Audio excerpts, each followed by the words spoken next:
So this is part 2 of Treasure on the Rocks. This is the continuation of where we first started. We've made this an episodic campaign of sorts, a Western Marches style. In the first time that we got together, we were approached by a merchant, and her name was Valeria Flan, and I have a picture of her here. And she approached us to undertake a job. She said that a ship carrying her cargo inbound from Saltholm, which is a port to the north, it ran aground not far from that port, and it sounds like a storm blew up out of nowhere and slammed it broadside against a reef. She needed someone to figure out what can be salvaged and to bring it back. And she said that not all of the crew made it back to port, that apparently the captain, the first mate, and some of the sailors were taken away by lizard folk, and it seems like they claimed that wreck site as their territory, or something along those lines. So she said there may be some sword work involved, and if they have anything that belongs to her, she wanted it back. And then we made some negotiating for fees. And then she said there was an item in particular, and it was in a lockbox with her initials on it. It was an old lantern, but she said it was an item of great sentimental value, and she told us where the captain was likely to keep it. We found the old gnome Argosy. We set sail on William Whitewater's ship, the William, and set sail, and it took us a day and a night to reach the wreck of the old gnome Argosy. It was on a jagged reef just off the coast, just north of Flaxhold. We had little trouble spotting it. We went there when the tide was low, so that we'd be able to get into the lower levels of the ship, and in searching for salvage, or particularly for that lantern, we encountered some lizard folk, and they were ransacking the captain's chambers. We quickly dispatched them and took what loot was there for us, as well as a great map, a rug that was a map of the world of Viddenmark, the Elmer Sea, and the coastline. And this is something that William said would be perfect on his ship, and he didn't think that Valeria Flan would mind, and indeed she did not. We searched another room, the galley, found more lizard folk, dispatched them, and then began to search the lower decks. There were some crew cabins that we searched, the first mate's quarter. There was the cargo hold. This is the very bottom of the ship. This was partially submerged in water. I believe William went down there and waded across over to the front of the ship where we thought maybe that lantern was kept. Indeed, he found it there. He was attacked by a tiger shark that had swam into the wreckage, intrigued by the thrashing about of William's little webbed feet. Dispatched the tiger shark, came up on deck, and as we came up on the main deck, we were not alone. There were several, I guess cultists is the best way to put it, as well as a leader. He had a robe with a lightning bolt going down the back of the robe, and he was very imposing, but through guile we managed to trick him and maneuver him into a hole in the deck, and he slipped through and was quickly dispatched after his fall. We managed to keep a survivor of one of the cultists, but then a tiger shark approached again, and the shark, perhaps mercifully for, I think it was it Wolfsund or Fergus was in the water with this tiger Fergus. shark. Fergus was in the water, and it happened to attack the cultist rather than him, and actually ripped him to pieces. And so we weren't able to interrogate him, but we did manage to dispatch the shark. At that point, we had what we had come seeking. We had not found the captain, the first mate, or much of the crew, but we had what we had come to find, and so we headed back to Flaxhold. And there we met with Valeria, and she told us a little bit more about the lantern. And she said that the lantern, it was a brass lantern, looked unremarkable, except it was very clean and shiny and appeared new. And she takes an unlit candle from her desk, puts it inside, taps on the glass, lights it up, and it shines more brightly than you would expect. There was an odd, unmistakable feeling in the air that the air had become perfectly still in this room. She taps the lantern again and the flame goes out. And she then paid us for finding the thing she was after. We mentioned our encounter with this servant of the storm deity, and she said that she wasn't surprised that the storm deity would want this item removed from circulation. You could quell storms with this. This is a useful thing to anyone who relies on ocean-going trade for a living. And we found a letter in the first mate's room that mentioned a person named Vestro Sylvanus. And she said that Vestro has been her cargo agent in Saltholm for years, and she trusts him. She learned about the lantern during her last trip to Saltholm, and she made arrangements to acquire it. But she was not able to take possession of it then, and so trusting Vestro, he put it on the old gnome Argosy and sent it. But she did not know what to make of the alternate route that he had proposed, and the first mate had recorded in his journal. She hadn't heard of anything about pirates around there, but she knows that Vestro would have sources of information that she would not have. And perhaps that's why he diverted them on a different path. But she said it was worth investigating if any followers of the storm deity, if they're wanting this lantern, there's probably cultists who take the existence of safe trade on the high seas as an affront to their deity. And Vestro would be the best place to start to try and snuff out this cult. And see what he could tell us about the storm deity's followers in the Saltholm area. She then asked us if we would be willing to go back and find the captain and find the first mate, if not alive, at least to bring their bodies back so that they could be buried with honors for having served her as well as could be asked. And so this is where we find ourselves, ready to take the return journey back to the wreck of the old gnome Argosy to try and find the missing crew, to see if we can't locate them and hopefully save them. But whether that's possible, we don't know. Are there any preparations anyone wants to make before heading out? We do have a little money now. Anything that your characters might want? I was trying to remember. I think I did. I had a list of things I want to do, and I don't remember what it is now. I think some shopping had been done, but I don't know if you guys got everything you wanted. We do have a healer. Wolf's Son does have a healing spell, but healing potions are always useful.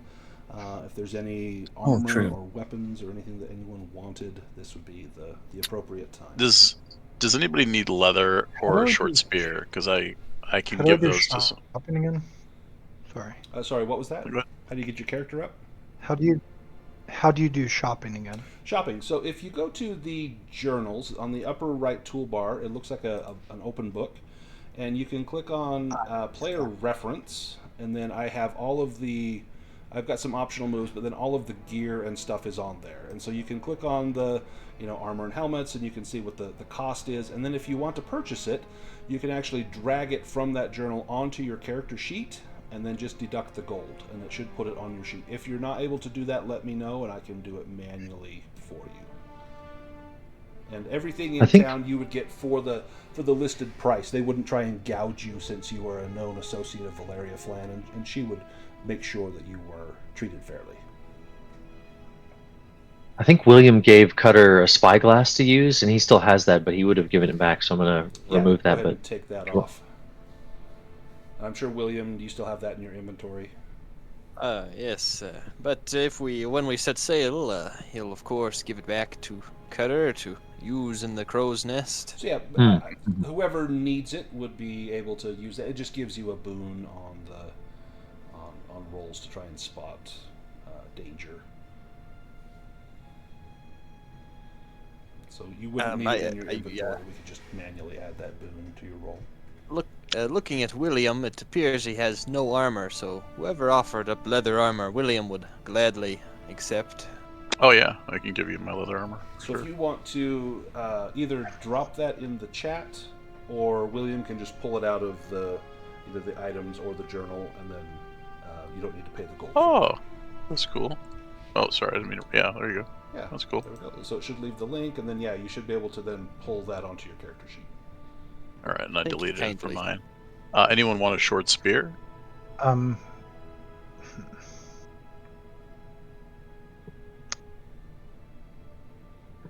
How much silver makes gold? 10. 10. Okay. And if you need some money, feel free to just ask. We picked up a decent amount in the last run. Yeah, I think we got quite a good chunk of change. Hopefully you have that on your character sheets, as well as anything that we may have sold. I think we sold that silk. Well, it may not be a bad idea to purchase some livestock to carry in the bilge of the ship. Will definitely help with rations. If you look at animals, you could pick up chickens for sure.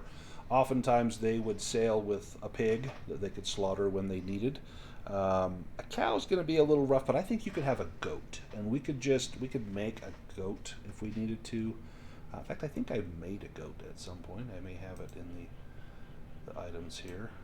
But you could milk a goat or use it for meat, and it wouldn't, mess up your deck and eat you out of house and home.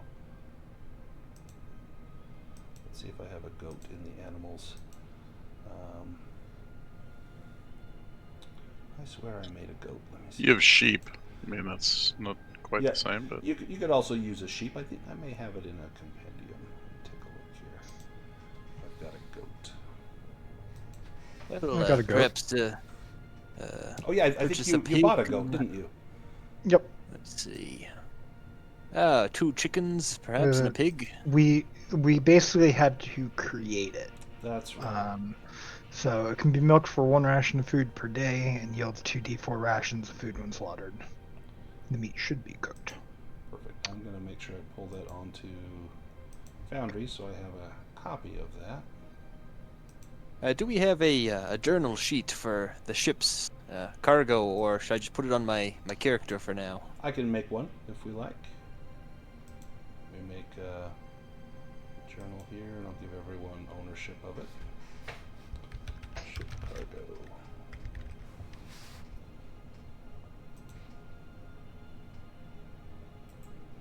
And just change ownership.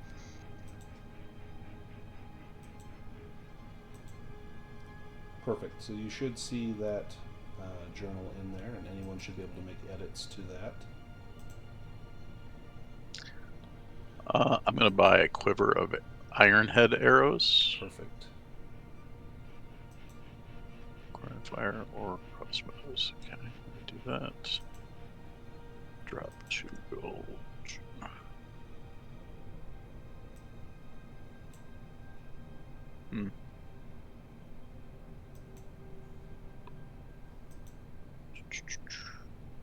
It's weird.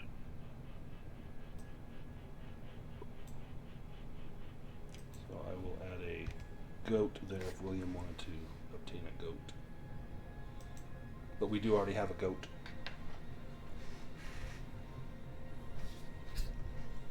It doesn't appear I can edit the ship's cargo list. Let me double check that. Make sure it gave you ownership and not observer. Let me switch it off to observer. Now let me switch it back to owner.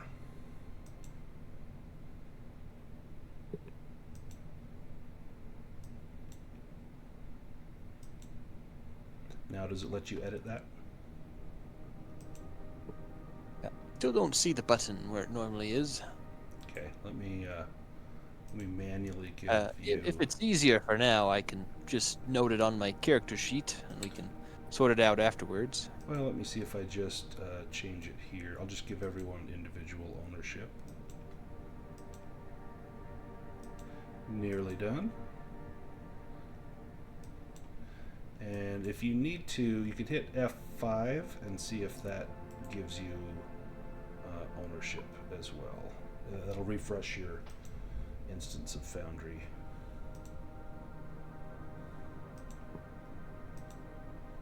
Do slings need ammunition, or do No, you just? it's assumed that you're able to pick up rocks as you go, so you don't need to equip that or carry it. Awesome.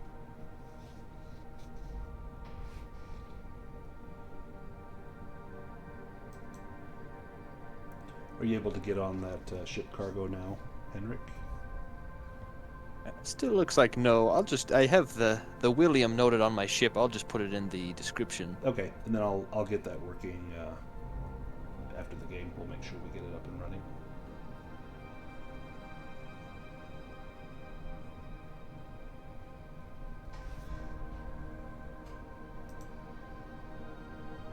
I will pack a healing potion as well. Perfect. And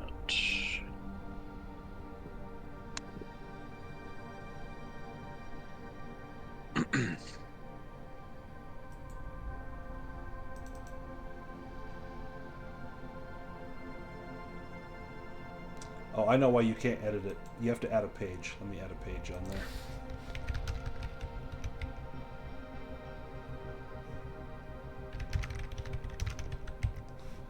That's because I don't even have the edit button. But if I add a page, now you should be able to edit it. Ah, yes, it appears I can now. I'll add our livestock on there on the manifest. Perfect.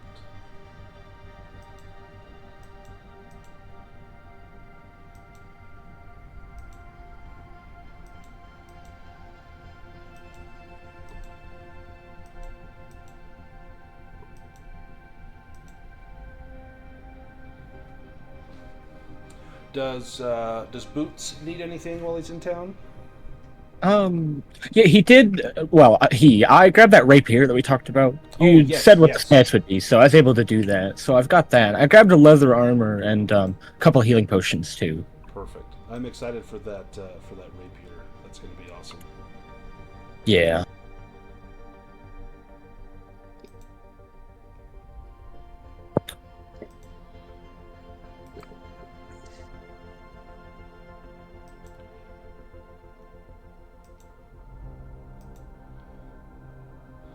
All right, are we ready to set out? yeah, I'm good. I think so. Yeah. Let us set sail on the William. As we reach the dock, and William, your ship has been readied from the main merchant dock. I'll take us to a little map here of the William. I believe last time we had Boots manning the helm, and Cutter was up in the crow's nest. Fergus and Wolfsund were helping with the rigging, Secure while the William, deck. William patrolled the deck to make sure everyone was doing their task and ensuring that anything that needed to be done was being done in a suitable manner. William, to carry out this first part of the journey, I need a seamanship roll, just to make sure that you can direct everyone to do the things that they need to be doing. Aye, and William will pull out his old sailor's pipe and take a few puffs as he gives out the orders, swab the deck and so forth. Perfect. Ho. Oh, excellent. So with the Some dragon, fine captain. yeah, you ensure that the winds are with you, and you angle the sails appropriately to catch that wind, and you're quickly hastening out of the harbor. You're being followed and tailed by various gulls and other birds that are hoping that something might fall off your ship. And as you look down, you see that there is a small pod of dolphins that are dancing near the bow of the ship, playing in the wake that you leave behind.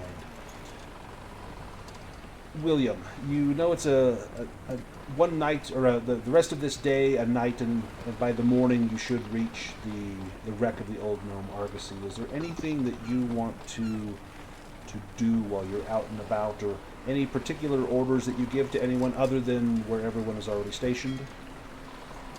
Well, I'll make sure I give Cutter the spyglass and tell him to pay extra watch. Make sure we don't run aground on any reefs or shoals that might be out here. Excellent. Cutter, give me a spot hidden roll. You get a boon for the spyglass. Aye, Captain.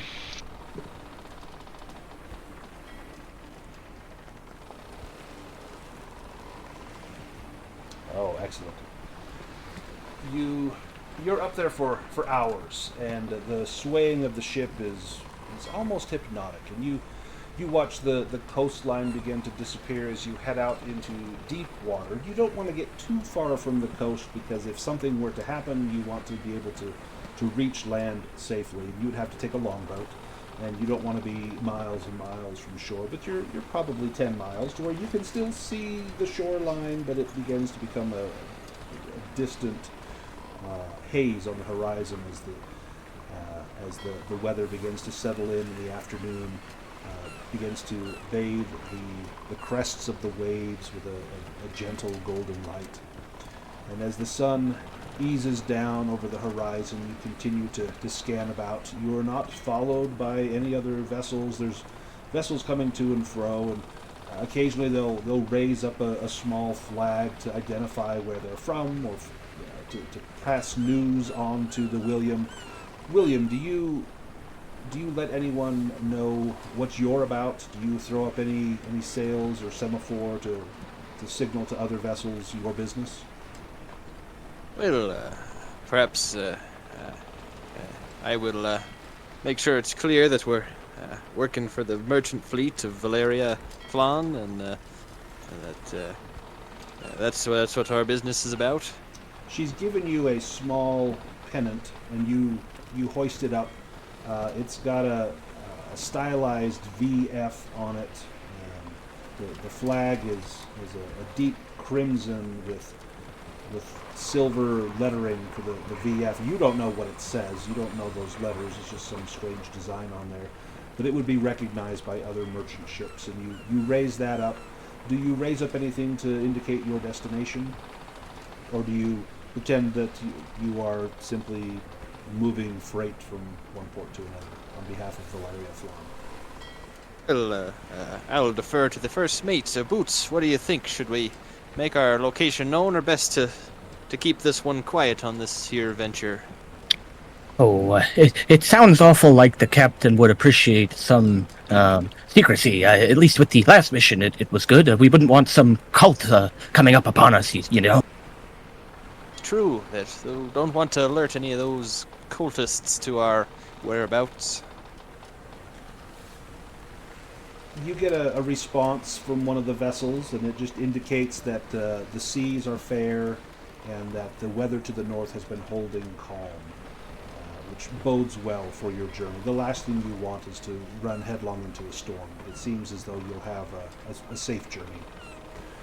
As it passes into evening, the wind tends to gust as the heated air rises up and cold air rushes in, and as it billows against the sails, you probably trim them slightly. You don't want to run full speed at night because you can't see. You've perhaps got some lanterns about the ship, but you are essentially at the mercy of the stars and the moonlight.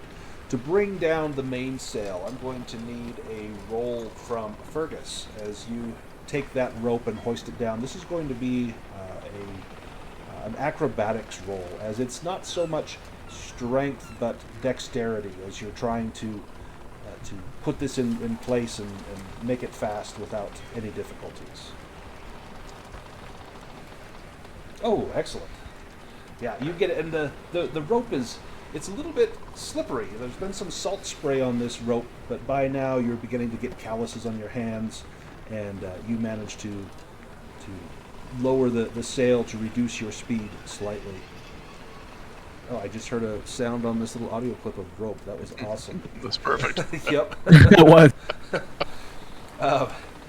Fergus, you likewise, as you're attending to the deck, you're always on the lookout for leaks. You know, a ship tends to leak nigh constantly, and there's constantly repairs and work that needs to be done. As you go and pass an eye over the ship, give me an awareness roll as you're looking for any sort of leaks or any trouble on the ship.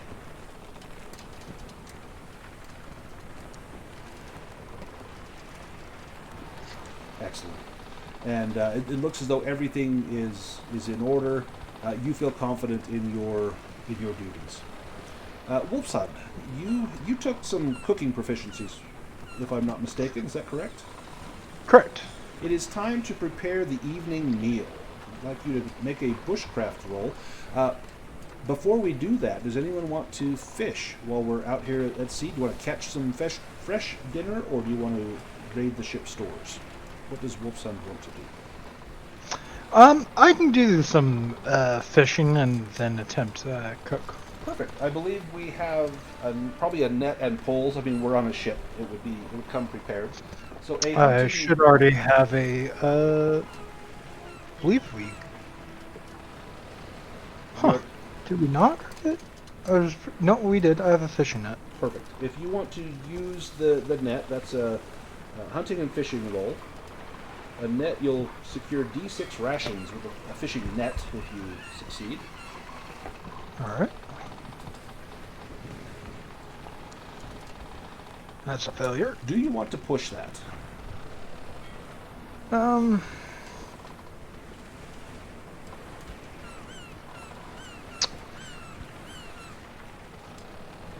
Yeah, I'll go ahead and push it.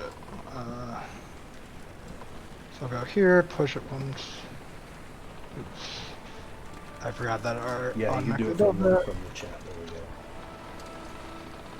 Excellent. So the first cast brings up nothing, and you begin to look, and you know there's fish out there. And you see in the shadow of the ship, you can see that there are fish that are schooling near the ship, again, hoping for some morsel. And you cast the net down there, and as you draw it up, you pull in some rations. Let me roll to see how many. You find four rations. You'll need to prepare Nice. these. That's a bushcraft roll, and you have the field kitchen, I believe. I will actually Or do you use Spend your skill? one willpower. Yep.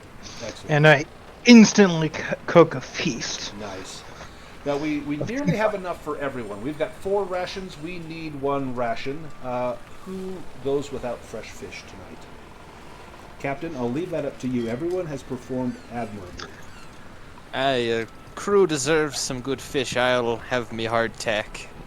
Yeah, you pull out a hardtack biscuit, and you're trying. You don't even have teeth. How you're going to chew this, you don't know. You break it into little crumbs and nibble it out of your hand, and it's Soften it with ale, with grog. You just crumble it into your grog and drink it down the old-fashioned way. And double grog rations for such fine sailing. Nice.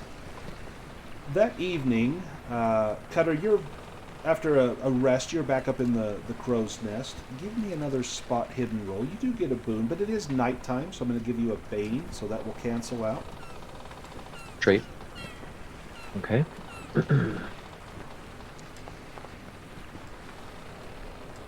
Do you want to push that? Oh, I think he's filled up on fish and maybe dozing a little more than he ought to be. Yeah. Yeah. So, as you're up there watching, and it's peaceful up there, it's relatively quiet. You're just looking at the wide expanse of dark sea. The salt breeze in your nostrils is bracing, and you recall your youth. You never thought you would have found yourself here, and you. Oops, I need to put that track on repeat. You find yourself becoming unaware of what you're looking for. You lose track of the things that you are. Take that track. We'll get it going again. There we go. And there is a. You don't spot this far off in the distance. Boots, give me an awareness roll. Oh, fool. Boots is trying to clean out his nails or something. Nice. Do you want to push that, Boots? Ooh, no, he's really busy with those claws. Fergus, you are probably picking your teeth with a little toothpick. Give me an awareness roll. Oh, there we go. You're maybe standing over the side. Perhaps the fish is not completely agreeing with you. But you see something down by the side of the ship, and it's at first you're not sure what it is. It looks like a light. You've never seen something like this before, and you look at it as it's getting closer to the ship. The ship's not moving quickly, but it looks to be a piece of driftwood. You get eyes on it. It's driftwood, yet it seems to be has some strange glow to it. And, I have a picture. Is it floating on the water next to us, or is it? Okay. Yep, it is. It's floating on the surface of the water, and it's got this strange golden glow to it. Ahoy! I see something in the water. Captain, have a look. I cast out a line. Let's pull it in. Oh, that's a seamanship roll to get that. Does William do it himself? Yes, he will take a few puffs from his pipe and then cast out a line. Oh, wow. You Tie it to the managed railing, tie a sheep shank, secure it. You managed to snag it on the first throw, and you've got it on a small grapnel, and as you hook it and you begin to pull it, you've got it. It's small. It's probably, maybe half a meter, maybe a foot and a half long, and looks like a planking from a ship. But it has this strange glow. It does not give off any heat, but it does give off a faint light. And William, roll a d20 for me. I'm not going to tell you what it's for. Where's our wizard? Perhaps he can make something of this. Seems like magic. Sea magic. Perfect. William, I'm going to put this glowing driftwood in your inventory. There you go. You've got it in there. This strange piece of glowing driftwood was scavenged from the sea on a dark night when the fog was high and the winds were calm. If you, while you hold this in your possession, you find that this is a great boon. This is a good omen, an omen of great fortune. Now, Boots, you might think this is pieces of a shipwreck. This isn't a good fortune, but William seems to be enamored with this find, with this treasure. To him, this is something great and magnificent. 'Tis a good omen, a gift from Neptune himself. One man's trash is another man's treasure, I heard one say. You think it's gold, Captain? Not gold, but a good omen. It's good luck. Be good sailing. What is the light? Well, that I don't know. Perhaps our wizard can make something of it. Let me take a look. You don't have sense magic, do you? I do not. Give me just an animism roll. Perfect.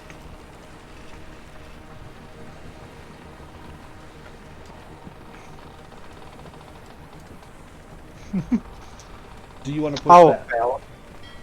You fail it. So you look at it, and this is just a piece of wood. You know that animism looks for the spirit in all things, rocks, trees, even the water and the wind. This is just a piece of dead wood, and it just happens to be out here floating. It looks like it was perhaps once part of something. It could have been a crate, it could have been a ship, it could have been fallen off of a ship. You don't know. That glow, it could just be some bioluminescent algae or some strange fungus, but it seems inert and seems harmless. But William, this is a great find for you, and oftentimes as sailors you're a suspicious lot, or superstitious, I should say, not suspicious, a superstitious lot, and this is a great find for you and for the William as a whole. What do you want to do with this piece of glowing wood? It's always good to have a good omen on board. I will secure it above the doorway to the captain's cabin. Ooh, how do you secure it? Perhaps I'll lash it on there with some ropes. I don't want to drive a nail through it. So you know that the finest craftsmen would build ships without a single nail. Everything would be fit by perfect joins. And this doesn't look like it's ever had a nail pierce it. And so you would deign to want to do that to this. And so you lash it with some nautical knots up there. And it looks quite decorative, and now it offers a little light just over the door. It's not enough to light up the entire ship, but you know, if you were to stand under it, you could probably perhaps read a map or something. The rest of the journey is relatively uneventful. Everyone doesn't need to make a bushcraft roll because you're not sleeping outdoors. There are bunks, probably hammocks, except for William. You would probably have a nicer bed. I think Boots would probably have something. Maybe not as grand as William. You wouldn't have your own big spacious room with maps and whatnot, but you would have probably a bed. It may be suspended on a rope net, but you would have a mattress. Probably smells like the 30 other men that have slept on there before, but it's more comfortable than a hammock. But there are hammocks for the others, and the swaying of the boat at night is very peaceful. It helps everyone to sleep, so everyone can do a full rest. Well, I mean, Wolfhund is sleeping out on the deck. Yeah, you prefer the smell of the air and the stars and the moonlight above you to seeing the inside of a room, and you sleep peacefully. And periodically you might open up an eye and just make sure the weather is good and everything seems alright. And William probably gets up every 2 hours to pee like the rest of us, and you just kind of walk the deck and make sure everything is as it should be, and ensure that you're still on course, and continue on. At dawn, you've all awoken. Everyone should have recovered from any conditions they've taken. And you know that the old Gnome Argosy is not far off. Indeed, it takes but another few hours before you see the hulking shape of that wreck up ahead, and the beach that is a few hundred feet from the wreck. You don't want to get your ship in too close. You know there's a huge reef here. You probably will want to anchor and take the longboat. But I'll let you decide what you do with your ship. Real quick, which Yeah. of the rest did we do? So that'll be a full rest. So that should be like a shift rest. Gotcha. That should recover everything. Yeah, just like that. Oh, should we do it even if we don't need to recover anything? or- No, if you don't need anything recovered, no conditions, Oh, okay. you don't need to. I didn't know if it was like some way of keeping track or something. No, Okay. it does. There is the next symbol is like the little hourglass that resets your round rest and stretch rest. But if you do a shift rest, it just assumes that it's the next day. So if you didn't have any conditions or anything, there's no need to do that. William, what do you do with your ship to get your men ashore? I will call out an order to Cutter to spy for us a nice deep patch of ocean to anchor in, and then I will help give directions to the first mate steering the vessel. So, Cutter, from up in the crow's nest, you can see the reef. The water is relatively clear. You can see the shadow of the reef, probably even down to 20 feet. You can see it. And you can see this line of reef that parallels the shore, and the old Gnome's Argosy is smashed up and tipped over on the side of that reef. And you know you don't want to get anywhere near there. You don't even need to make a roll because you're able to see it with that spyglass. And with the maps that the captain has, it's not a problem to find that location. You're probably maybe half a mile from shore. You know that would be safe, and that there's a sandy shoal that's reported to be in this area, and the depth is only about 25 or 30 feet, and so you'd have no problem anchoring down on the sandy bottom. As you heave the anchor over the side, it plops with a splash. You throw one fore and aft to keep the ship from spinning and turning. You've got those two anchor points with the bow to the wind. You lower the longboats and head ashore. Who is rowing? We can have two people rowing the boat. I would assume it's Fergus and Wolfhund, or do we have Cutter or Boots or William take a turn at the oars? What do you want me to roll for that? This would be a strength roll. Oh, just a straight strength? Yeah. Okay. Oh, wonderful. Oh, nice. So Fergus, Cutter could do another one, or Yeah. Fergus can. yeah, Cutter, if you want to take a turn at the oars. You've been stuck up in that Thanks. crow's nest. It's nice to stretch your limbs and get the blood flowing. Oh no. The problem, I think he's gonna. yeah, you're going in circles. So Yeah. Fergus is outperforming you, and the longboat tends to take a zigzag course.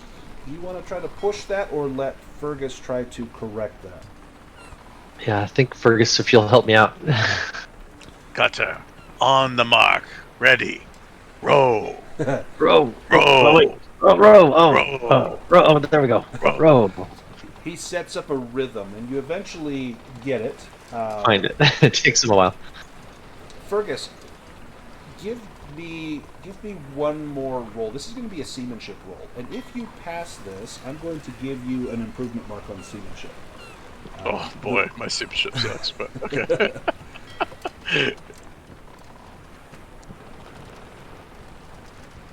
Nope. No. So the you can push that if you want, but giving him the rhythm, that was fantastic, and you know that would be the secret to rowing in unison, is to have a rhythm, either pounded out or counted out. You're able to help him. It takes a little longer than perhaps William would like. William, do you voice any displeasure at the slow progress that the longboat is making? No. William's at the bow, scanning the shore with his spyglass. Give me a spot hidden with a boon with the spyglass.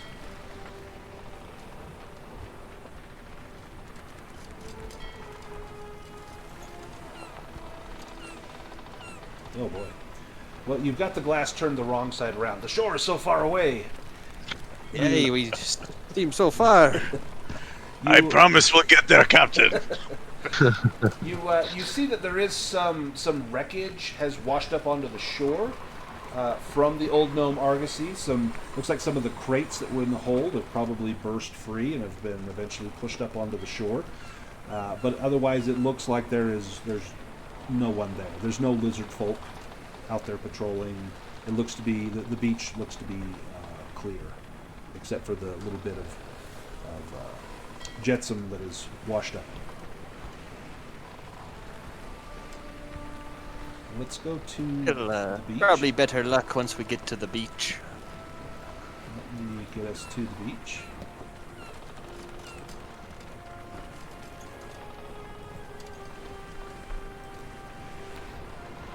And I'm going to pull out some tokens.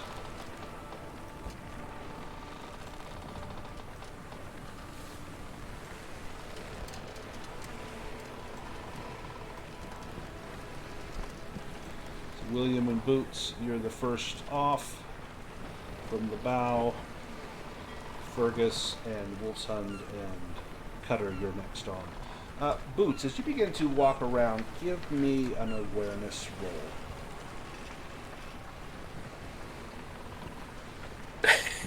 Nice. Everything's fine. You take a few tentative steps, and you don't see what's lurking just in the surf, as this massive pair of crabs emerge from the surf, great claws clacking as they sense food near. It's as though they wait in ambush for something to draw close. I'm going to pull us into combat, and Boots, I'm going to give you a lower card. I'm going to give you card number... Oh, let me shuffle it back here. Oh, sorry. Whoops. You're okay. Just trade me with the last NPC, I guess, unless they both get the highest numbers. Oh, there you go. One got 9. Yeah, perfect. I'll trade you with that one there.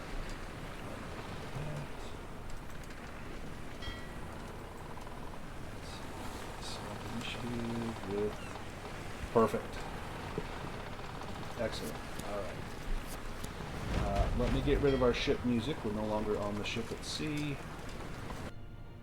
Let's get us...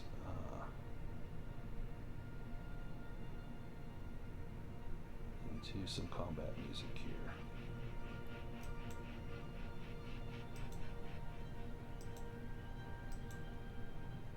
These aren't monsters, are they? They are monsters. Okay. Yeah, I think they only have ferocity 1 though. But if you have Okay. something that helps you against monsters, this would be fantastic. All right, the first terror crab. These things are quite slow on land. This one begins to lumber. Whoops, sorry, not that one. This other one begins to lumber towards you on the beach. 1, 2, 3. That's his double move. Fergus, you're up next. I see this going on. Cutter, Wolf's Mountain, run! And I will try to shoot with my crossbow at the one that's closest to us. Perfect.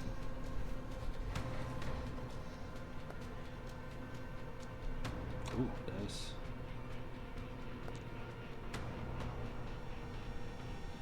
Excellent. Let me assign that damage.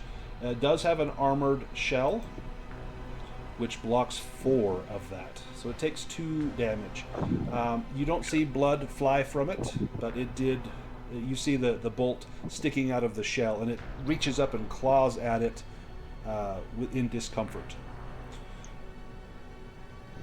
Perfect. And then did Fergus move? I'll run up, expecting the others to follow after me. Perfect. I forget how many squares we can move. So it depends on your character. You can move 7. So if you have the HUD on the bottom left of your screen next to your picture, it'll have a number of green boxes, and it'll say a number. That's how many squares of movement you have. And as you move your token, it will deduct those. Oh, I don't think I see that. Where is that? So it's the Argon HUD. It should be on the bottom left of your screen. If you don't see it, on the left-hand toolbar, on the Actors tab, there's 2 crossed swords. Click on that, and it should pop the HUD up for you. It should show it on the left side. I have the combat tracker, but I don't have the. Yeah, so it's kind of on the bottom left, and it'll show like your weapons. It makes it super easy to roll stuff. You don't have to open your character sheet. You can also try left-clicking your character sheet, and then there'll be icons on the left side. There's 2 crossed swords. If you click on that, I think it toggles the HUD off and on.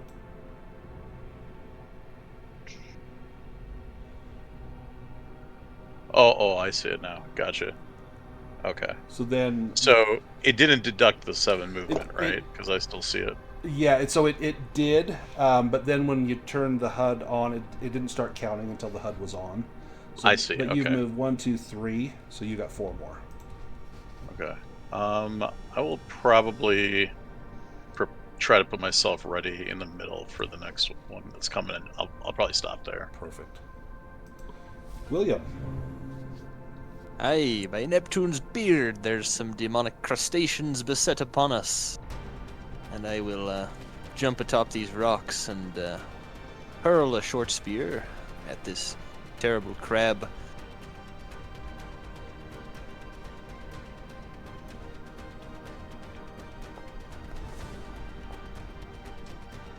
Nice. Roll damage. Oh, the Hey, bare a mighty minimum. It pokes it, but it doesn't seem to get through the armor. You see the tip of the spear dig into the armor a bit, and then the spear clatters away into the surf. Haven't been at sea as long as I have. Have I ever seen a beast like this? Give me a beast lore roll. No, I've never seen such a beast.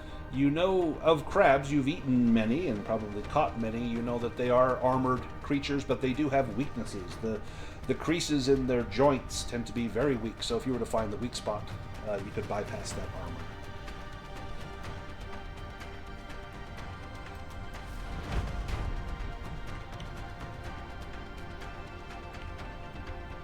Alright, and these make a monster attack. Let's see what we get. Random table. Cruel Claw. The claw crushes a foe within 2 meters. The attack inflicts 2d6 bludgeoning damage. The attack can be parried. This is coming at Cutter. Cutter, you've not acted. You can parry, you can evade, or you can take the hit. Yeah, Cutter will parry for sure. Perfect. So that will cost you your action if you want to do so. Yep. Perfect. Yeah, he's going to also use Hard to Catch. Yes. And parry. Well, Or no, dodge. Yeah, dodge. So hard Dodge, to catch right. would only help you Yeah. if you're evading. So you can click dodge on the little HUD, and it will roll your evade roll. And make sure you add a Yep. boon with hard to catch. I clicked the checkbox. I think that adds the boon. Yeah, Yes. there we go. Oh, Oh, rats. he's feeling a little sickly. Yeah, I think he's feeling a little sick from spinning around in circles there. Perfect. So you Yep. can go ahead and you can move 1 square, and then you can move your movement, which is then 6 squares. Okay. Do there, and then Actually, sorry. You don't. just one. Yeah, just 1. Sorry, I'm confusing this with something else. Yeah, you get 1 square of movement, and then you don't take the hit, so it snaps the air right where you were. Perfect. Yep. Wolfsund. Wolfson sees the crabs, hears the command to run, and will try to make their way up the beach. How again do you find it? Like, I know my movement says 12. So that's 6 But how squares. do- So each square is 6 2 squares? meters. So yeah, you've got 6 squares. And- if you double move, you'd have 12 squares. If I remember correctly, diagonal still counts as Yep, one, that's correct? still 1 square. Alright, 1, 2,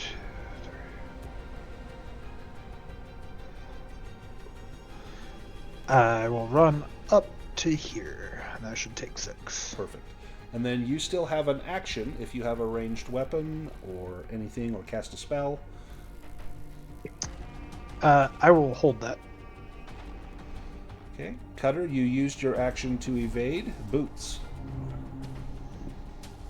Yeah, okay. Boots is having a bad day. He was enjoying the wind and the way his cloak was blowing in the breeze, and then suddenly Fergus was yelling, and he turns around, 2 crabs.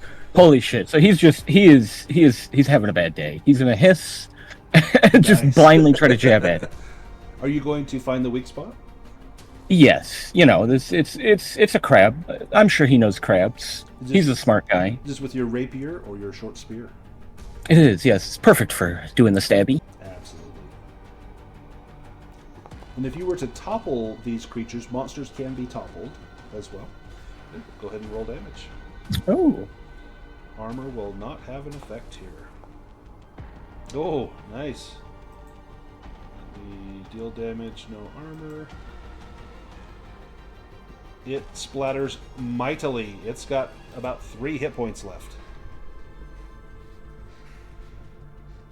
You've got movement if you want to take it. You'll have to make an evade roll to get away from it. Or you can stand your ground. Yeah, Boots is getting the hell out of there.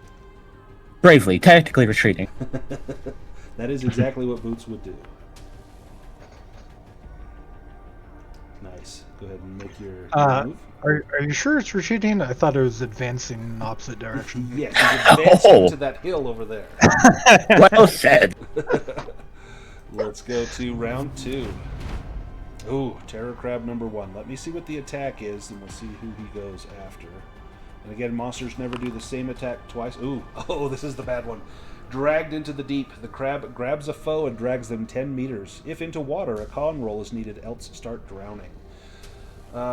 Let's see. It's going to be, it can either be Fergus, William, or Cutter. I'm going to roll a 3-sided die. 1 is Fergus, 2 is William, 3 is Cutter.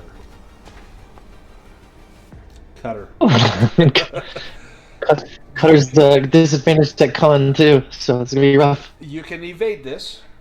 You can't parry. Oh, yeah. You can evade it. It'll cost you your action, but I think might he's be better. yeah, he's going to. Yeah, he's gonna use his heroic his heroic hard to catchness. Yep. There we go. I know this is one of Luke's favorite of my tactics, is when I grab someone and throw them on the other side of the monsters or drag them. Okay. Phew. Yeah. Battle. He'll move It's a common one. a little further away. Perfect. He's scrambling against the rocks here. As the claws kind of pinch at your feet, and maybe it gets a grip on your trouser leg, and as it pulls, you hear the ripping of cloth as it snips off a small strip of your pant leg. Fergus, you're up next. I see this guy's coming after Cutter, and that the captain's also in danger. And So he's badly wounded. I'm the gonna crab is. I'm gonna jump in front of the captain here. I think the captain will take note of this. And I will go ahead and take a swing with the scimitar.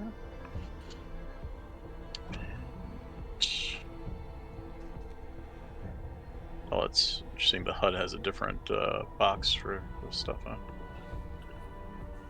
Scimitar. Oh, if you can do 7 damage, you'll take it out. Yo, you got. How do you take out this crab? Yeah, I mean, even though my weapon doesn't do it, I saw where Boots found that soft spot and basically aimed right at it. All the blood's kind of coming from it and stuff like that. So Nice. I just lunge in while its attention is toward Cutter, and I say, "Have a piece of this," and I'll stab it with right there. It lashes with claws, and the little leg parts that are near its mouth. It begins to try and scurry to grab that biting blade, but its life force ebbs before it has a chance to mount any sort of counterattack. You've still got some movement. You've moved 2 squares. You've got 5 more squares of movement if you want to take it. Yeah, I'll yell at Captain and Cutter, "Let's go! Hightail it!" And 1, 2, if you can get 3, off the 4, map or to 5. the edge of the map, that will count as escaping, because these things don't go too far from the beach. Yep. All right, William. I will say, "Hey, Fergus, be right. Come on, Cutter, let's get off this forsaken beach." Now your spear is over by that crab. Do you want to go and retrieve your short spear? Oh no, that was just one of the lizard folk spears I'd taken from last time.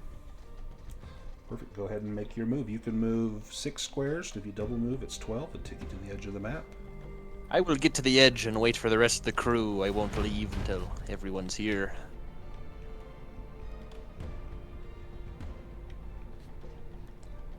Cutter, you used your action to evade.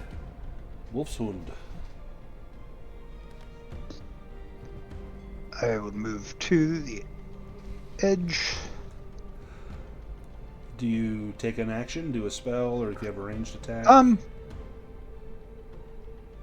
I'll just do a beast lore check to identify any way to if it will chase us into the woods. Yeah, give me a beast lore roll.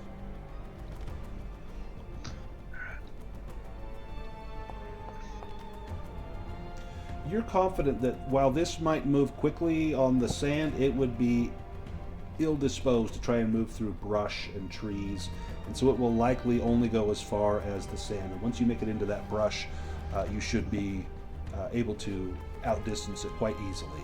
You're much faster than this is, especially over broken ground. Into the tall grass. Boots. Do you leave Cutter behind? Do you flee? Ooh, that's not very brave. But I can't leave the others that are already in the grass. I think Boots is going to yowl as loudly as he can while running kind of across its path, hoping to draw its attention. Away maybe. From Cutter. Oh, I like it. Yeah, he's got pretty good movement.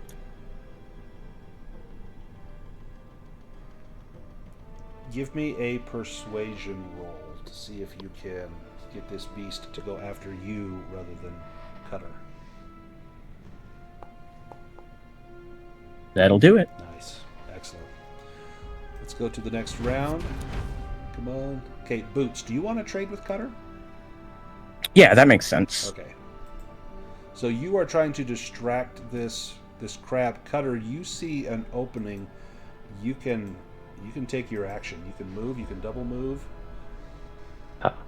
Cutter, as he's been scrambling against these rocks, will find one and sort of toss it towards the direction of that thing, hoping to scare it off and double move as much as he can here. So that's 1, 2, 3, 4, 5, 6. He gets there, and then he'll get off the map a little further into the brush. Perfect. So once everyone is on the edge, which you are now, that's effectively off the map, and the crab doesn't go until nearly the end. Fergus would be the only one after, but essentially, Fergus, you were already at the edge of the map, so you're in the brush, and so that will put an end to the battle. Excellent. Well done. I don't know if anyone else is experiencing it, but you're cutting out a little bit every once in a while, Brandon. Am I cutting out for Just a everyone sec. else? Not heavily, but yeah, you did just then. Okay. Tiny bit. I'll try and speak more into the microphone and see if that helps. Boots or Cutter makes a comment to Boots of thanks and says that crabs too much like spiders and kind of gives it a shiver. Yes, well, of course, I am a very tasty creature, I imagine. Very attractive, naturally. That crab just melts back into the sea.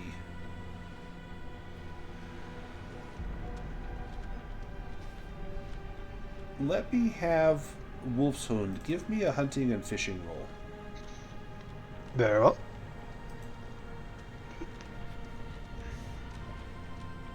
Skills.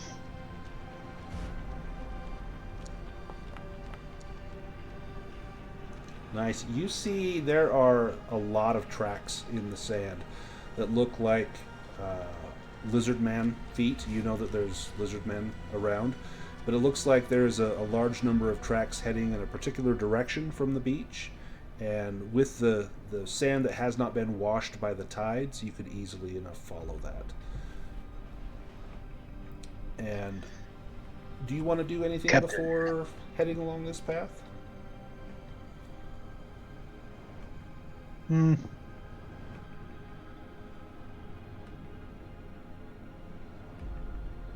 All right. Are you guys from the group, or? Yeah, does the group want to do anything?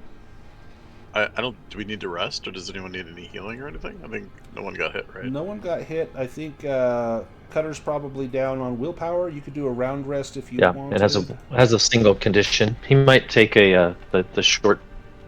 What is it? The round. Yeah, you'll just recover willpower. And I think you can do that meditation thing on a memento, right? Yes. That's during a shift rest, and then you could remove an additional condition. So you could do a 15-minute rest now if you wanted, or you could just do your round rest. Yeah, I don't think you'd want to slow the team down too much. You might just do a round rest here real quick. Oh, nice. Excellent. Yeah. Full willpower. He's back in the game here, except still feeling a little nauseous. Well, here, have some of this grog. It'll help you settle your stomach. It's got bits floating in it. You can see Fergus looking at you from the side, sort of like nodding his head. Cutter declined. I think I'll just sip some water, Captain. Before we follow these tracks, perhaps we could get up on one of these cliffs near the sea and look for the ship that the crew were after might have been aboard. Well, you've seen the ship. This beach is just near where that wreck is. So you're. So it is washed up on the beach then. So as you not the ship, but bits of crates and cargo has washed up on the beach. And now that you see all these tracks, it looks like much of it has been dragged up the beach, as though the lizard men have gone in there and taken out whatever they could salvage from it. And whatever here is on the beach, it seems to have been discarded, either rotted or whatnot. And they've likely kept whatever good things they were able to get a hold of. But the old Gnome Argosy is falling apart with every crash of the surf. Bits and pieces are breaking off, and there's lots of wood washed up on the beach here. And does there seem to be any boot prints that sailors might have left that would have been captured by the lizard folk? So plenty of lizard folk footprints. Give me a spot hidden to see if you can differentiate between the two.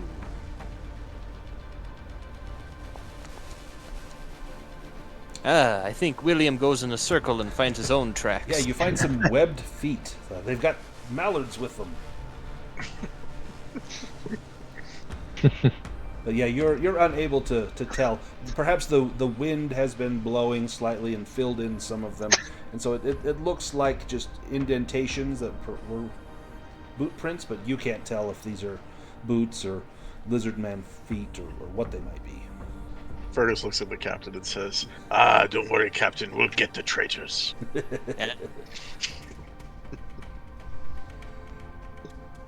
As you head up the beach, you go in through the woods, and you see there's some rocky, craggy cliffs up ahead. And let me take us to a map. And there are many natural cave formations, and you see a kind of a plateau. This definitely would have been an ancient shoreline at some point. And you can see the erosion that has worn away, leaving great stone columns. But then you see a carved archway in the stones. This is definitely not natural. This is for sure man-made by whoever was in here. Do you take any precautions before you head in? It looks dark in there. I have a torch, so I can light that. Perfect. Can our wizard produce light? I cannot, but I do have a lantern.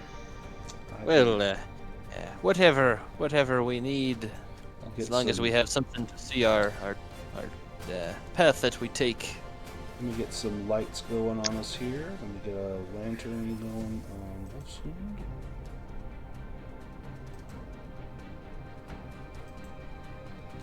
Perfect.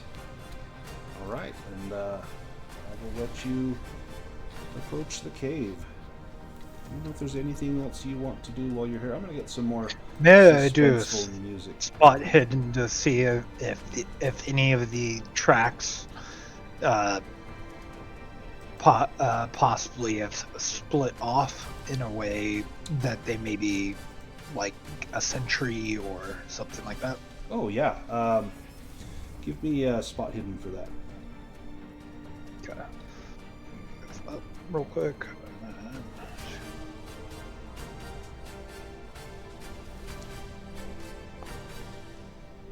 Oof.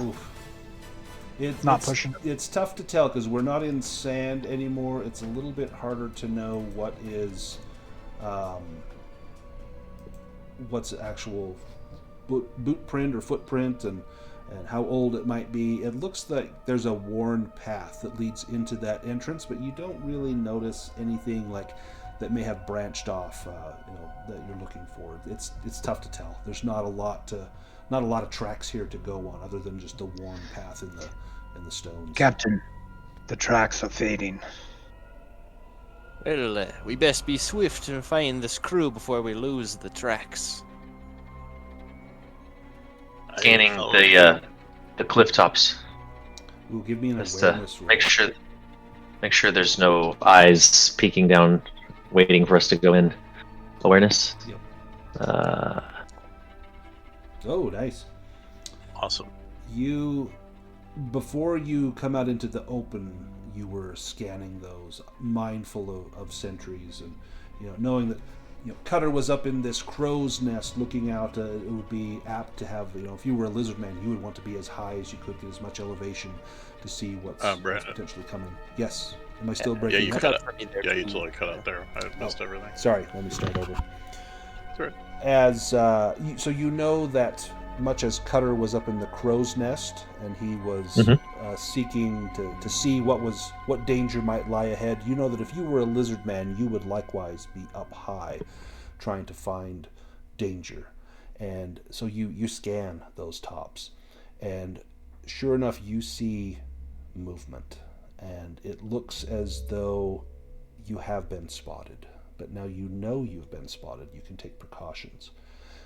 There's no arrows come down, no spears fly, but you saw a figure that seemed to be peering over the edge, scamper away from the edge. He'll kind of casually go up to Wolfson here and just sort of whisper, "There's eyes on the cliffs. Tell the captain."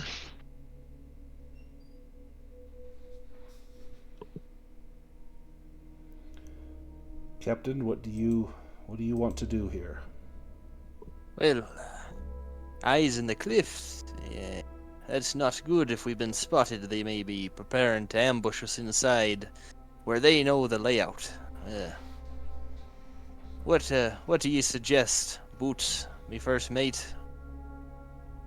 Boots, who's like 10 feet off in the distance, kind of like holding his crossbow out, like trying to scout ahead. Oh, right. oh, Captain, well, we don't really have much of a choice, do we? There's just the one entrant. You know, if they drop a boulder, they're going to drop it on the group, not on Boots, and so you're kind Even of with that away. distance, it shouldn't much matter. William doesn't have much depth perception for his speaking. Who leads the way into the caverns? Cutter could, I could try to scout and sneak a little bit, Captain. See if I hear them whispering to prepare an ambush for us. Be the best for that, Cutter. Would you be able to see without the torch, son? I don't have dark vision.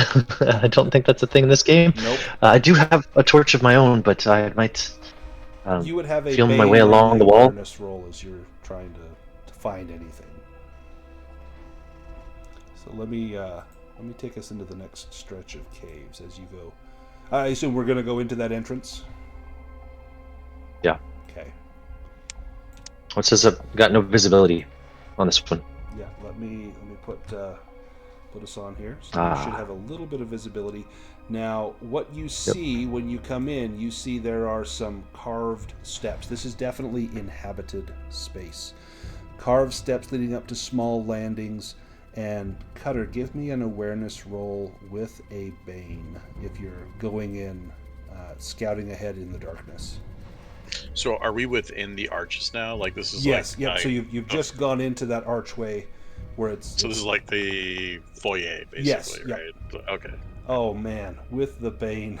A Perfect. dragon and a demon.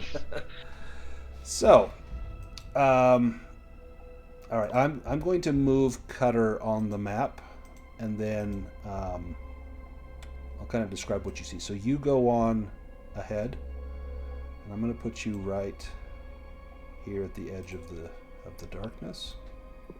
Captain, where's Boots? Hey, we seem to have lost our first mate. He's in the wall somehow. I don't know how I've done it. Let me grab Boots here. Let's get him out of the wall. Had me worried there for a minute, Boots. I thought perhaps the lizard folk had got you.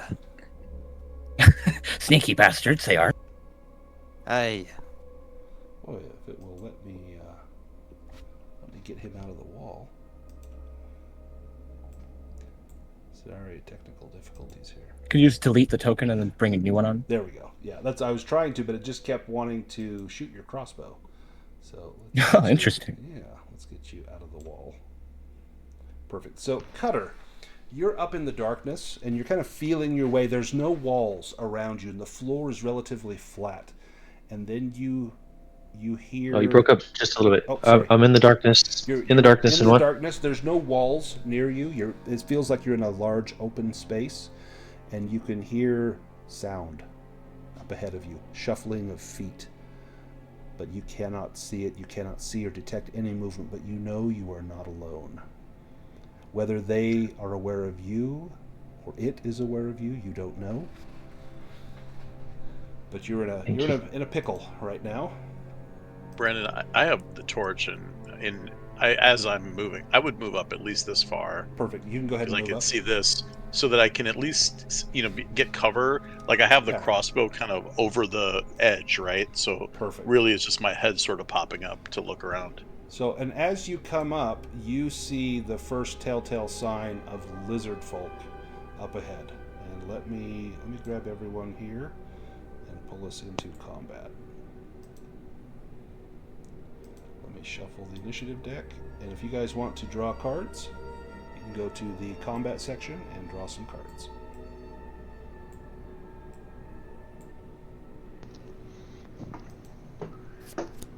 And so we will use the terrain to your advantage. So you will have cover if you're kind of below that level there. It'll give them a bane to try to attack you.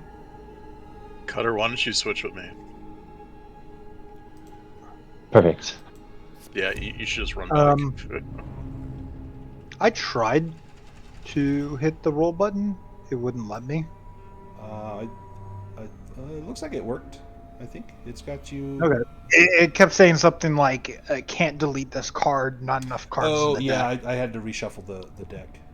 Yeah, if Okay. it does that, let me know and I'll get it reshuffled. Let's switch Can you, Fergus with Cutter. Yes. Yeah. When we do our break after this battle, I'm going to switch my microphone and see if that helps fix this issue. Cool. Yeah. Perfect. Cutter, you're up first. Cutter had started to squat down as he realized he couldn't see, and he lets out an eep as soon as the light kind of touches.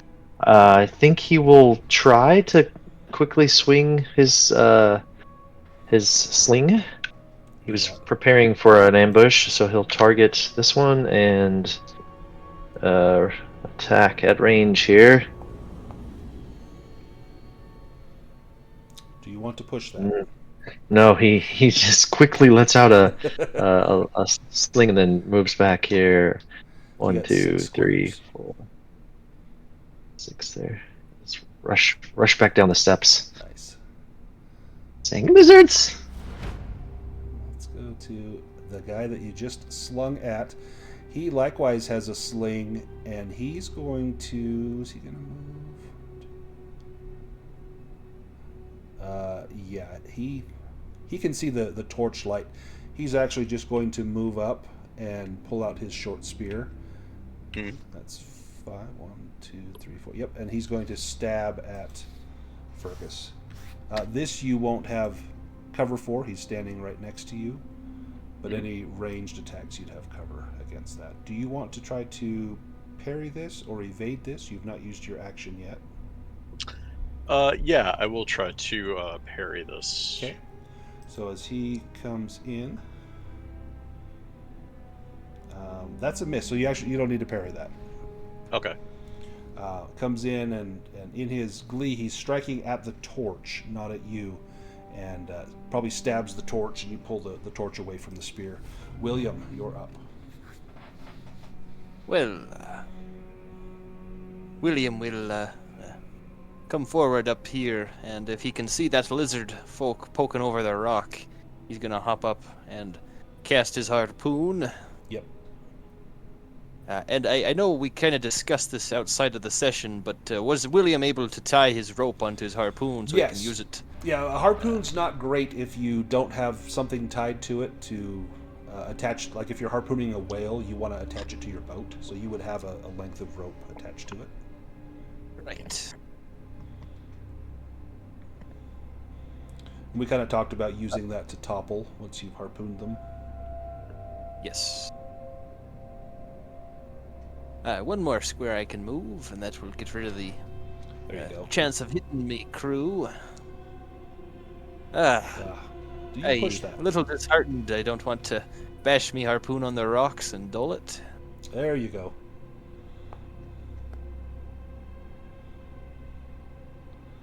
Nice. Let me deal damage. So William scurries up on these rocks and stands up and spears this lizard folk with his harpoon. Goes right through his center. And the harpoon is dangling out of his body, and you have that length of rope. So on your next action, you could yank on it and try to topple him with your harpoon. Let's go to this one here.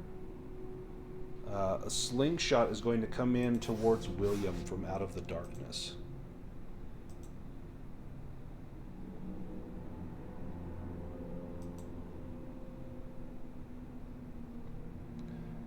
And there is you got about half cover because there is a little ledge kind of in between there, so I'm going to give that a bane. Oh yeah, we'll take the take the demon for sure.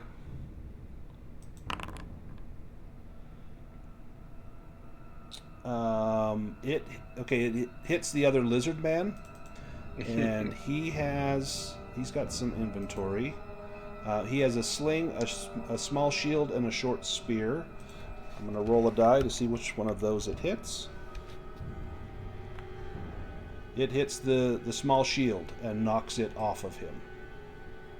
So let me delete that small shield. Perfect. Fergus, your turn. Was the shield knocked off of the one that's in front of me? Yes. Oh, okay. I will. So I imagine that I had originally had the torch in one hand, light crossbow. Probably resting on the stone. Resting on the stone, right? So Yep. I'm just going to let go of the crossbow since it's already there. Yeah.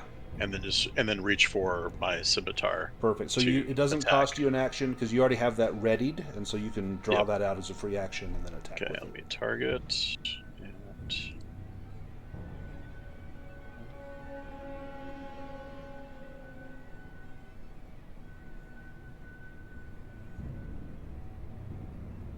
So I'll just take the slash. Ooh. I will. No, I'll actually not push this roll just yet. We're just starting out. Okay. Do you want to move away from that guy? It would take you an evade roll to not be hit if you want to move away. No, I'll stay with him. Okay. This guy's going to move down. Right there, and a sling is going to come in at William. This one will not have a bane on it.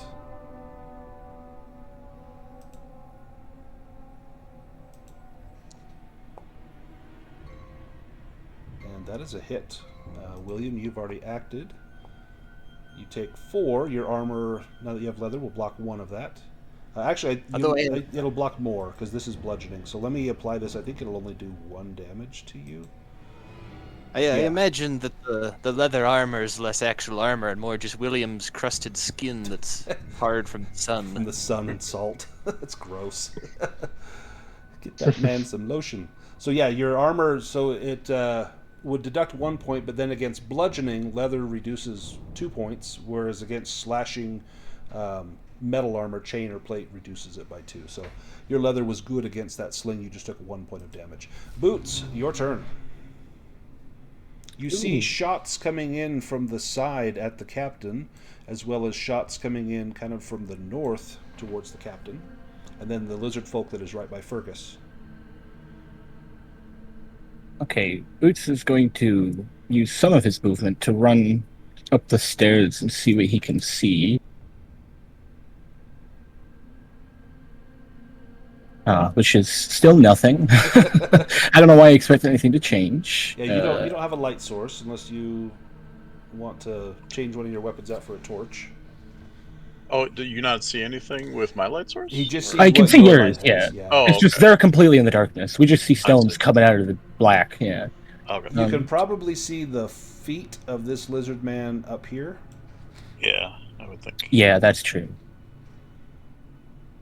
I think Boots is going to try to scrabble around to the side and jab at this lizard along with Fergus.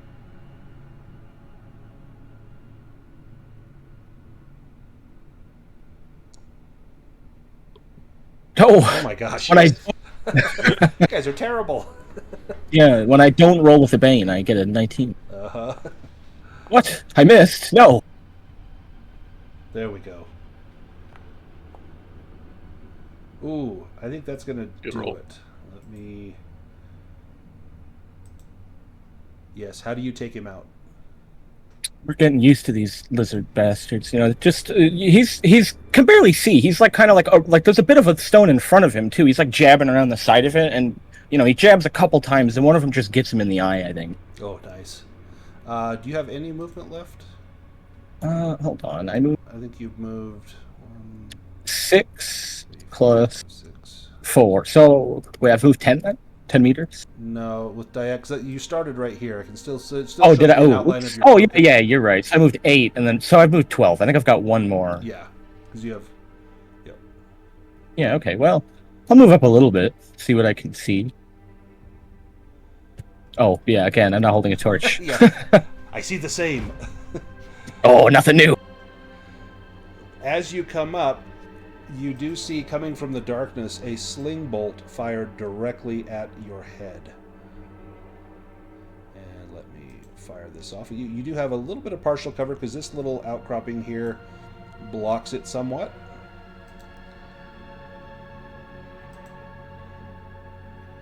So I'll give him a Bane.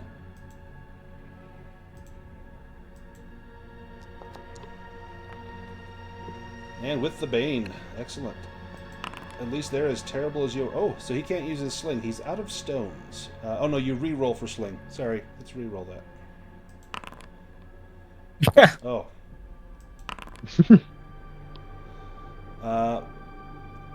As he's winding up, he hits the... There's a lizard man next to him. Let me see what he hits on him.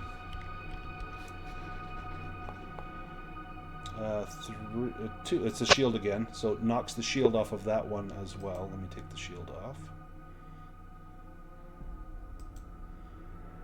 Perfect. Wolfshund, your turn.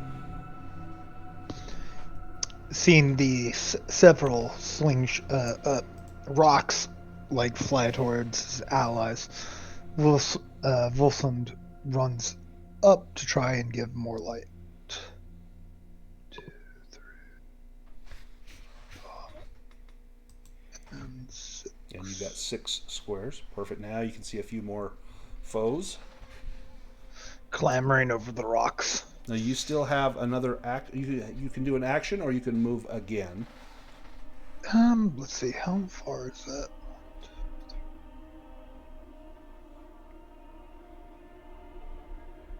Problem is, I want to see age.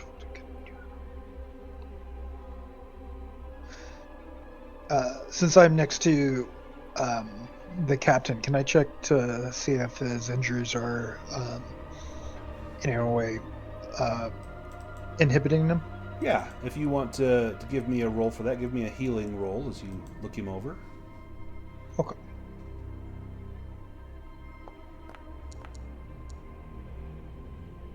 He's got a bit of a contusion on his shoulder where he took a sling stone, but he's still very much in the fight. I think he's only down 1 hit point. You'll be fine, Captain.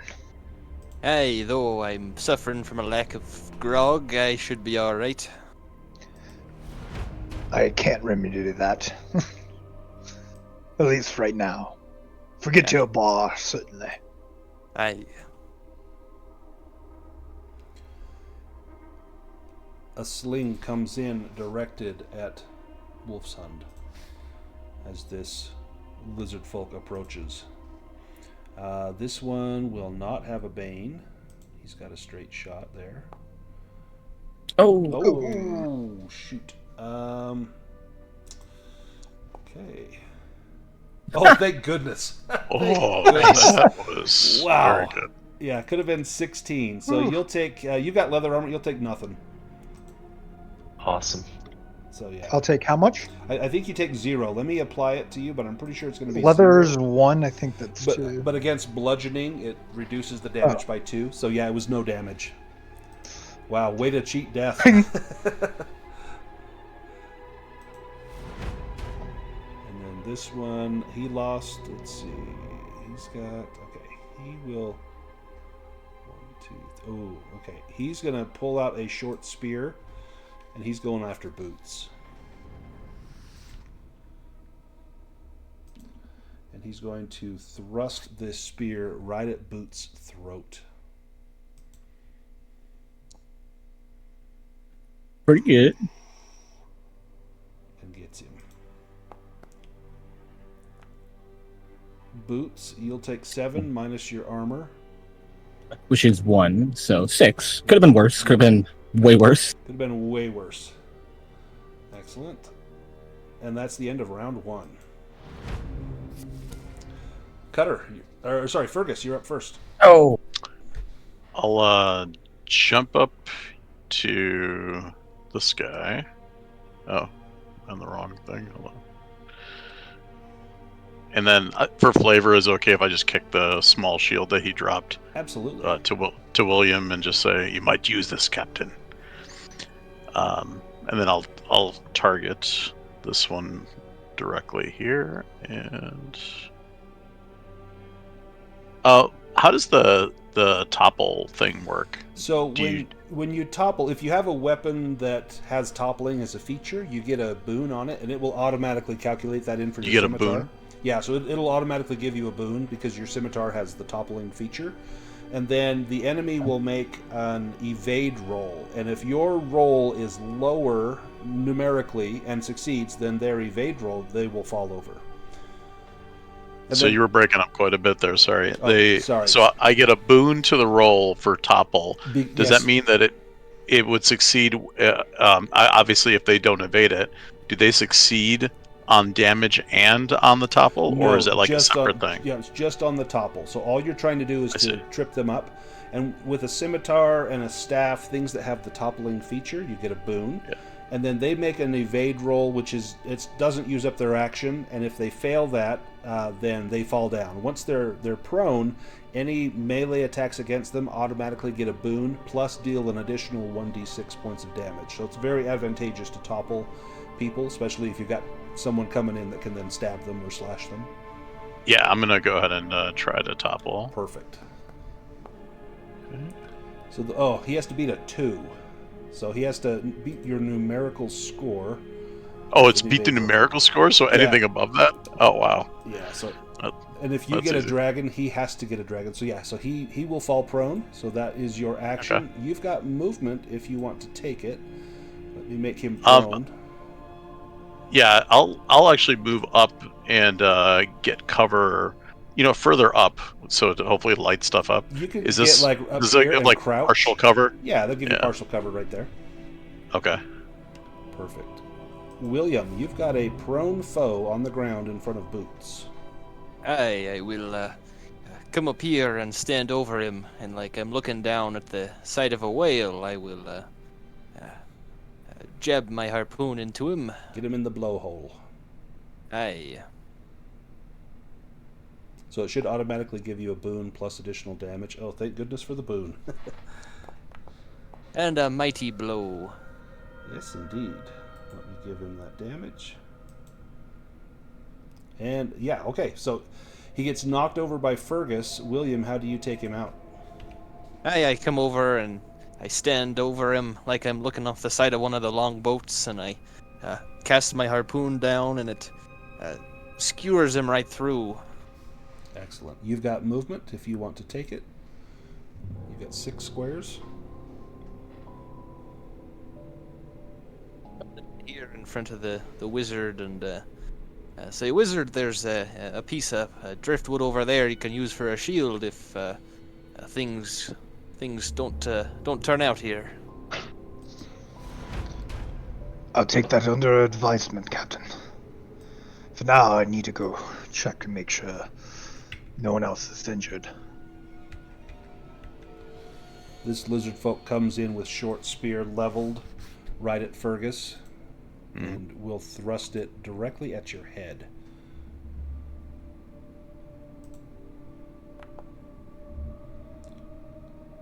And that's a miss. Excellent.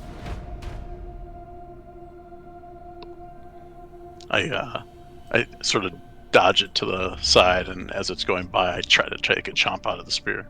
Nice. This one will do the same to Captain William. Bring a short spear in, but right at his gut. Right for the grog stain. And that's going to be a hit.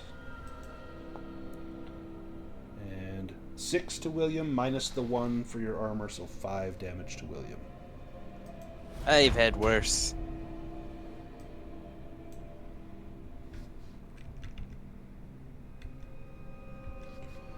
This one is going after Fergus.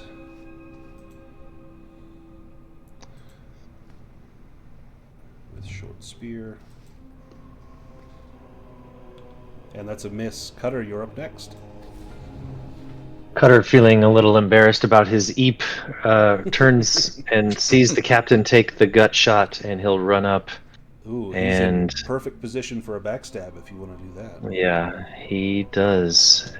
He comes and sneaks in and attacks with his dagger. So that I got a target. Make sure you add a boon because it won't do it automatically. So add a boon. Oh, okay. And then add an additional. I think a dagger is a D8. So where it has additional damage, but 1d8. 1d8. Yep. Perfect. All right. Roll that. Oh no! Do you push it? He's he's a little he's a little disheartened, I think. He really wants the captain's. Oh, there you go. Lucky 7s. Yeah. Roll damage. So rolling some damage here. There we are. Okay. The most, but it'll do. It will definitely... He'll definitely feel it. See a little blood splatter out of him. And you've got 3 squares of movement if you want to take it, or you can stand pat. Yeah, he'll stay and say, "By your side, Captain."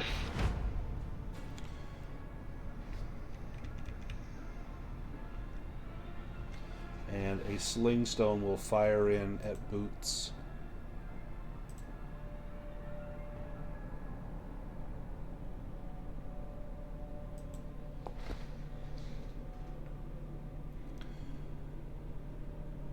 And that is a miss. Wolfshund, and then Boots. Volsund crouched down with one hand on the ground and one hand on his staff, like hobbles, crawls, runs over to Boots. This makes you not looking very good. Hold still for a moment. Oh. Good man, thank you.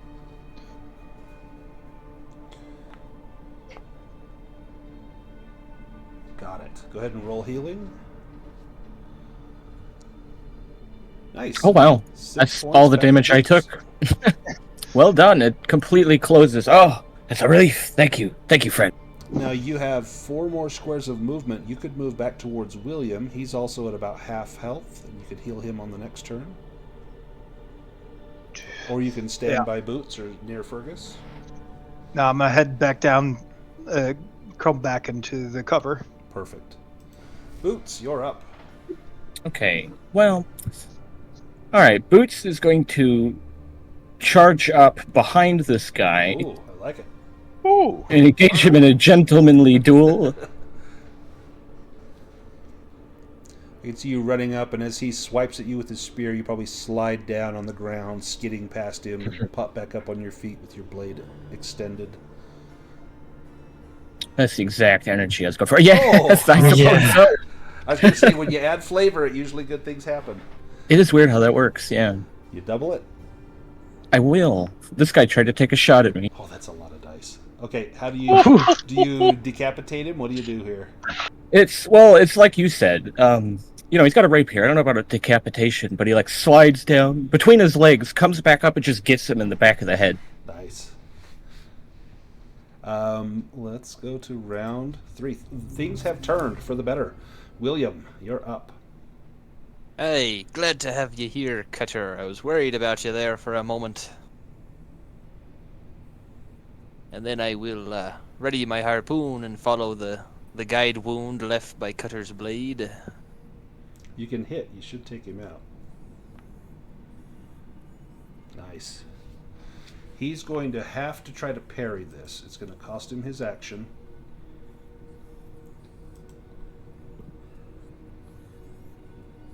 Or sorry, not parry, evade.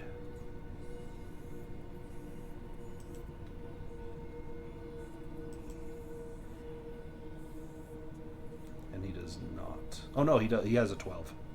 All right, so he manages to parry that. That costs him his action. William, you've got movement. If you move away from him, he can't attack you. Oh, I hold my ground. Perfect. Cutter. Does the lizard man move at all, or does he stay there? No, he stays put, but he Okay. dodges to the side of that harpoon and he Dodges. exposes his back towards you. I think seeing Grey Hackle bravely facing 2 enemies, he'll return the favor and offer to switch turns if that's of interest. Yeah. Oh, sure. Because the enemy Yeah, in front he'll- of you is not going to be doing anything this round. He's already acted, so there's Right. no need to act swiftly there. So let's let Fergus go ahead. I will target this one since Boots might be able to take him out.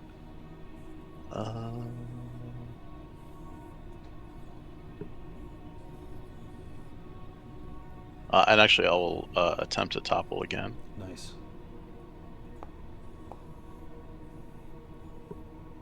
Ooh, do you push it? Ooh, I will push this one. I forget what the good one is too, or which. Don't do exhausted. That's probably the last one you want. Yeah, disheartened is probably the best one to take first. Yeah. Oh my god. At least it wasn't the demon. Yeah. Do you move at all? You'll have to make an evade roll no. if you move away. No, I'll stay here. That's fine. Wolfshund. Seeing that the captain keeps getting injured as soon as he turns his back, Volsund is going to channel the nature spirits, and green orbs appear as he attempts to heal Nice. the captain. Oh, yeah, you did. Awesome. William, you may you may heal up to max. Hey, very many thanks, Wolfsund. Do you move, Wolfsund, after your healing? No, he's going to stay back under here right now. This lizard person here is going to try to topple Fergus. He's going to show you how toppling is done. Oh, no, he does not. You easily jump and hop over his spear. Boots. Oh, well, I'll happily teach him how to do a stabbing.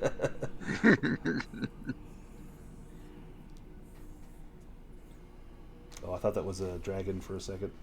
Like, if you get 2 dragons in a row, that would be spectacular. Oh, boy, That would have bare been, minimum, you know. +1. Well, you know. The sword giveth and the sword taketh away. Nice. These are weak folk. That lizard folk used his turn. Cutter, your turn. I think he'll. Yeah, just for the boon, he'll once again try to angle around and stab this lizard with his backstabbing, and he'll make an attack with the dagger. Add a boon and 1d8 and roll. Nice. That should do it. And he can't evade or parry. How do you take this guy out? Yeah, as he was distracted a little bit at the captain, he'll just kind of slash at his leg and see him go down in pain. You've got movement. If you want to take it, Cutter, you can move 6 squares. I will move back here and give moral support to my friend. Nice. Use him as the meat shield he was intended to be. You've got this. This lizard folk will stab at Fergus with his spear. I'm just teaching these lizards the newest dance moves. And he fails as well, as you're standing 2 against 1 and holding your own. And Fergus, it's your turn. I will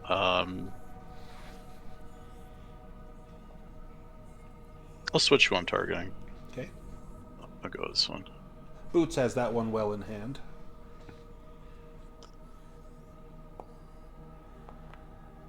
Oh my god. Man. No, I won't push it. Let it slide. Wolfsund, Yep. your turn.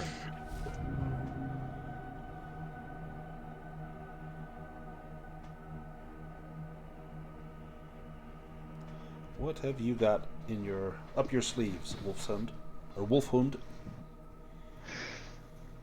Wolf.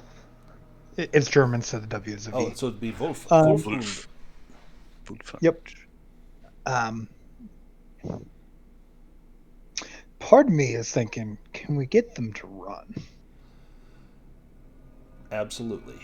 You'd need to. You've already slaughtered more than half of their number. You could force them to make a morale check. You broke up right there. Oh, Yeah, you totally broke up. Sorry. On If you want to force them to make a morale check, you could, because they've already lost half their number. There's a chance that they will run.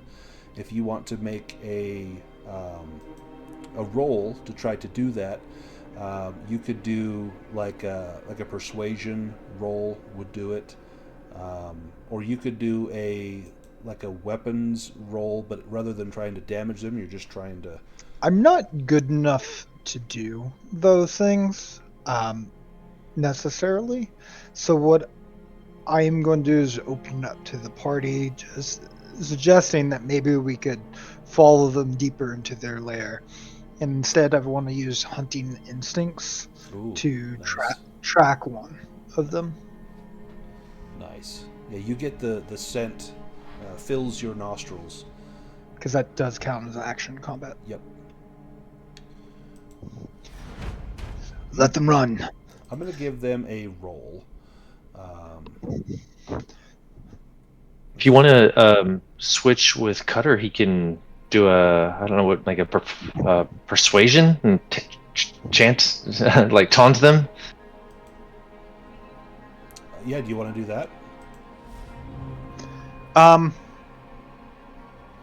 To scare him off. Yes. Did you? But you marked you. Well, I to get the scent, it's an action in combat, so I have to take my action. Yeah. Oh, gotcha. So Okay. All I can do is say they need to go, and then whoever is next in line would then need to attempt it. Oh, got it. Yeah. Okay. To scare them off. So Cutter can switch with Boots then in that case. Right? Yeah. Or Boots could try to attack one, and we only need one to follow.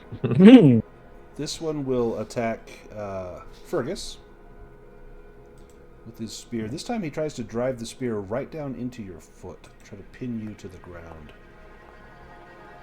And no, misses.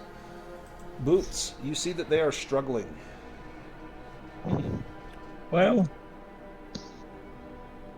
Boots like the sound of that one captive idea. These lizards are the worst.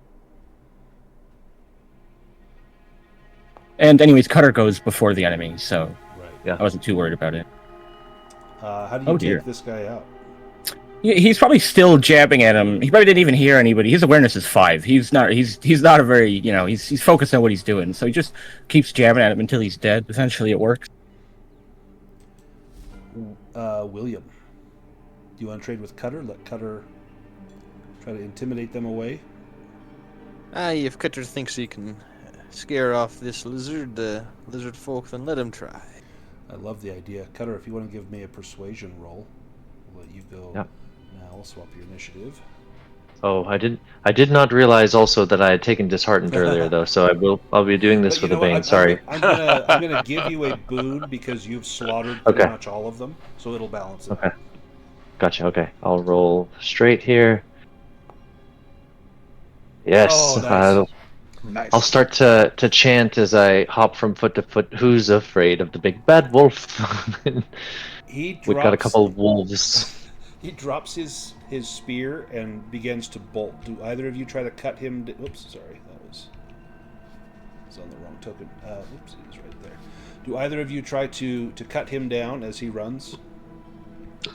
I assume that Vulsan, you told everybody, right? I did say Yeah. let him run. Yeah, so I won't if that's thinking that there's a reason. So for it. there are 2 passages up here, and he takes the one on the left. Okay. And then he disappears into the darkness if no one is actively trying to end him. We will end combat, and then you will be able to track him. If you want to, Wolfshund, if you want to make your hunting and fishing roll to track him, and then we'll take our break. You can also do spot hidden. if you want. He also has a racial ability. It's the Wolfkin, right? Yeah. So yeah, that's what I was using. Yeah, the I need to spend the hunting willpower instincts. Yep. because it wouldn't mark it for whatever reason. So it's 1, 2, and then 3. So so if you do that, you don't even need to make a roll. You're able to. Yeah, to follow as a result, I can follow him for a full day. Yep, perfect. Cool. So you've Nice. got the scent. Does anyone need to do a round rest or a shift rest before we take our break? Which one was it again that allows you to? The Of course I shift closed. rest. Yeah, the shift rest will let you heal hit points, willpower, and one condition. And if you reflect with your memento, you get another condition off. Yeah, I just want to do the memento piece. Like, there's nothing that does that. No, alone, right? you'd have to do your shift rest.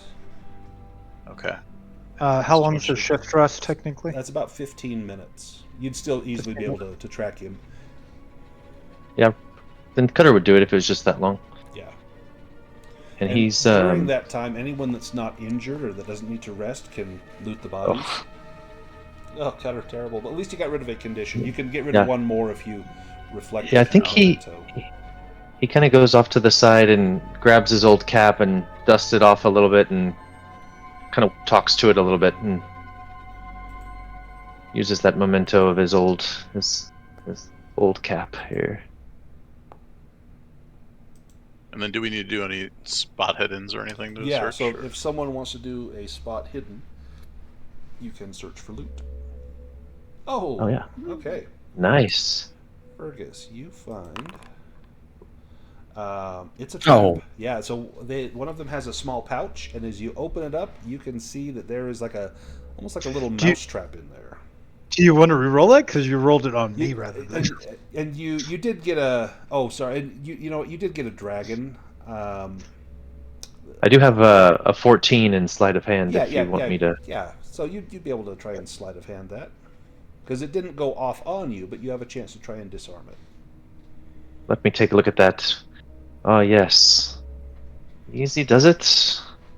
Oh, I have lockpicks. I don't know if lockpicks advanced gives me a boon to certain things. I don't know. Yeah, probably not Not to this? disarm Okay. the trap, no. But for Only for sleight of picking hand. the lock, yeah. Oh, it was almost a 3. We can leave the bag. With the dragon, I'm going to give you 2 rolls on the table, so you also find a treasure card. 2 copper coins. I was thinking, Wow. like, these guys don't have anything. Come on. Yeah, that's terrible. But, you're 2 copper richer than you were before.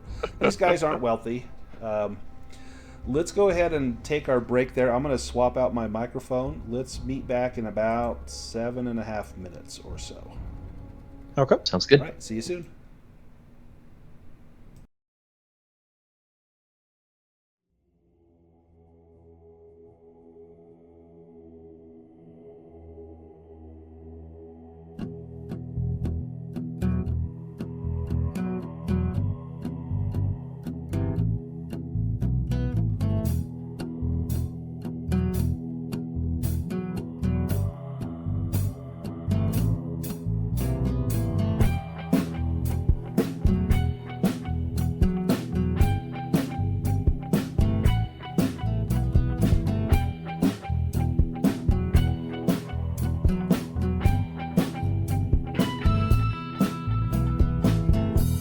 With two-handed sword, I'm headed to the mountains to rescue the princess from the evil goblin. I ignore all the signs of impending danger because I'm a fighter and not some crappy ranger. 47 hit points and a high dexterity, 17 for strength. Kobolds are afraid of me, crafted from numbers on living paper. I skip from mundane to a medieval caper. While in real life, my fate is unspoken.